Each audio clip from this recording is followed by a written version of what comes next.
వీడియోలో ఈ flash edit ఎలా చేయాలో చూద్దాం.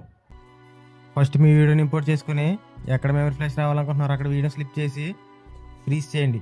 ఫ్రీజ్ చేసిన క్లిప్ని డూప్లికేట్ చేసి ఓవర్లో చేయండి. ఓవర్లో చేసిన క్లిప్ని క్లిక్ చేసి రిమూవ్ బీజీలో ఆటో రిమూవ్ క్లిక్ చేసి బ్యాక్గ్రౌండ్ని రిమూవ్ చేయండి. తర్వాత అడ్జస్ట్లోకి వెళ్ళి ఇలా నేను చూపించిన విధంగా అడ్జస్ట్ చేసుకోండి. తర్వాత యాడ్ ఓవర్ మీద క్లిక్ చేసి మీ మెమరీ ఫ్లాష్ వీడియోని ఇంపోర్ట్ చేసుకోండి.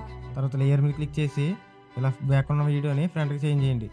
తర్వాత మాస్క్ ఆప్షన్ సెలెక్ట్ చేసి ఇలాగ రెక్టాంగిల్ సెలెక్ట్ చేసుకొని ఇలా అడ్జస్ట్ చేసుకొని స్టార్టింగ్లో కీ ఫ్రేమ్ ఇచ్చి వీడియోని కొంచెం ఫ్రంట్కి మూవ్ చేసి ఇంకో కీ ఫ్రేమ్ ఇవ్వండి. తర్వాత మీ వీడియోకి తగ్గట్టు ఫ్లాష్ వీడియోని అడ్జస్ట్ చేసుకోండి. తర్వాత వీడియో ఎఫెక్ట్స్ని చేసి వైడ్ యాంగిల్ సెలెక్ట్ చేసుకోండి. తర్వాత షేక్ ఎఫెక్ట్ని కూడా యాడ్ చేసుకోండి.